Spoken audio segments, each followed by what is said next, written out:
Magandang hapon po, ma'am. Kami po ay mag-aaral mula sa Lasal Araneta University. Maaari po ba namin kayong makapagtulutang makapalunan?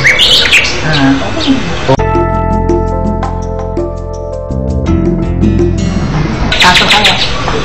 Salamat po.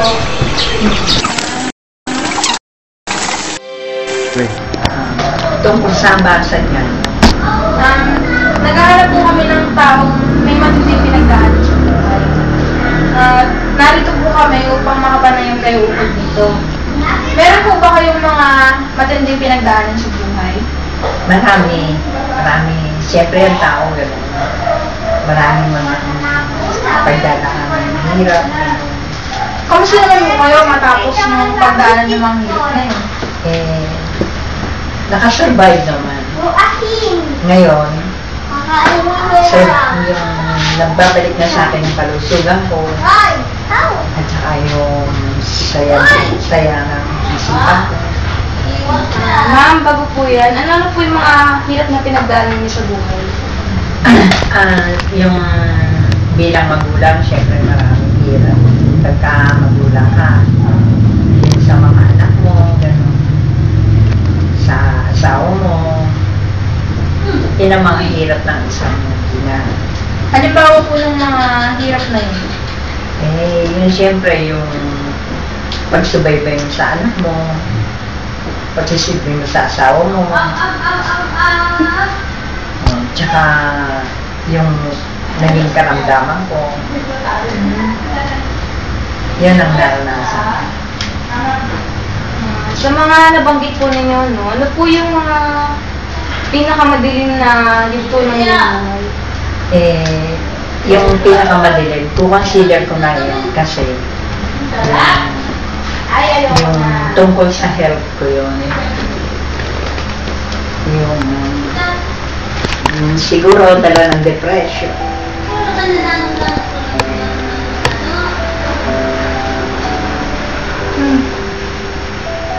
Kasi siyempre mawala na yung mister. Tapos yung natuklasan pa meron thyroid cancer. Siyempre yung pinasakit yun.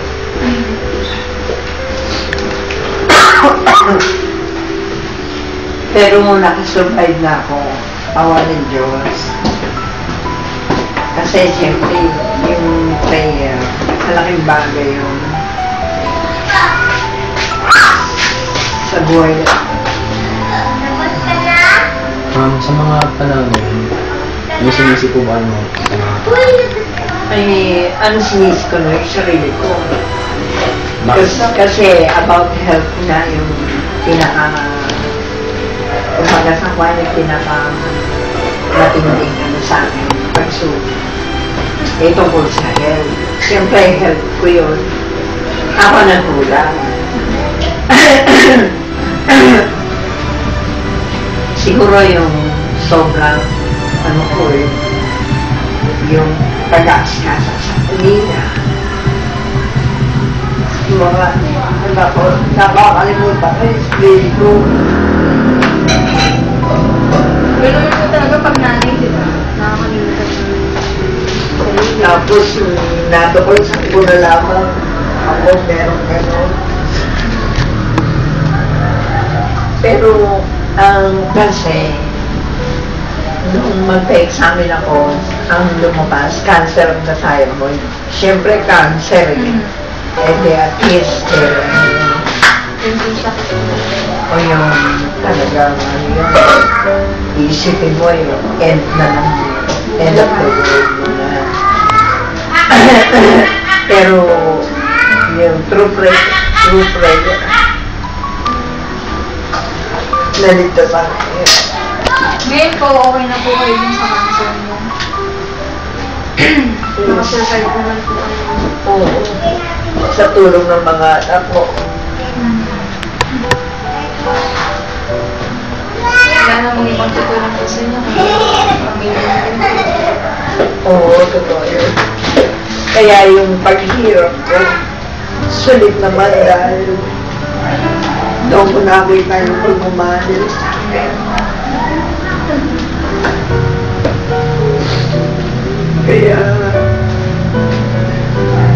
okay na kahit. Di ba nagmahal ako sa kanila, nagmahal. Kaya minahal din nila. Ang gano'n. Siyempre, hindi naman ito makapat na yung pagmamahal ng isang ina dun sa anak niya. Oo. Kasi nga iba yung itinanda mo yung pagmamahal mo. Susuklayan mo yung pagmamahal mo. Nagpapasalamat ako dahil napasalamat na ako. Ang mga check-up ko ngayon, ano na, walang impossible.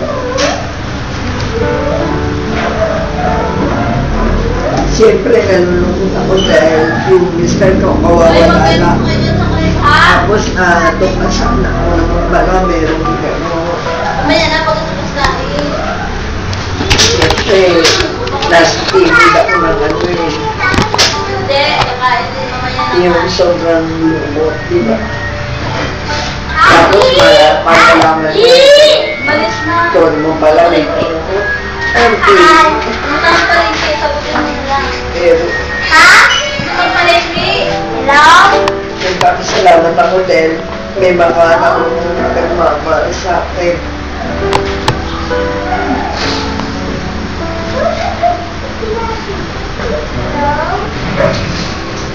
Siyempre, yung pagmamahal, malaking bagay.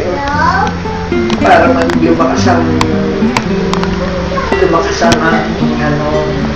determination to survive. Ay, instrument to survive.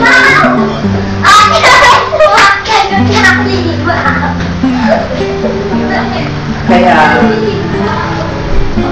ang tao pala, kahit anong, di ba, sobrang busy natin sa buhay. Puro ang naiisip natin, puro material. Ang feeling ko ngayon, tsaka yung isipan ko, yung makabawi ako. Eh kahit anong religion nyo, kay Iglesia ni Cristo, kahit basta any kind of religion, binubuksan ko.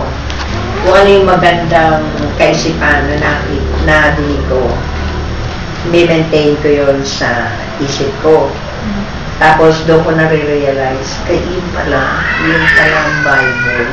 Tapos ngayon ko na-realize yung Bible, yun pala, na gano'n pala, yun pala yung mga salita nyo. Hindi ko binasa mula ng gano'n, pero kulang sa pangunawa. Pero kapapakinig ko, yung very, very helpful sa akin. Ano po mapapayo niya sa amin bilang kabataan? Yun. Alam mo, bilang kabataan, sa nakikita ngayon, kasi iba ngayon ang takbo ng buhay. Yung sa influensya ng modern technology, di ba? Yung mga bagay na magbibigay sa inyo ng kasalanan, very open na, kita-kita nyo na. Kaya sa internet. Oo. Kaya masyado kayong mga age niyang ganyan, college level, graduate ng high school kayo. Hindi ba ang temptation dyan, napakadami. Kung hindi niyo mapaglalabanan yan, anong mangyayari sa inyo, yung mga kabataan mo yan? Temptation sa about opposite sex.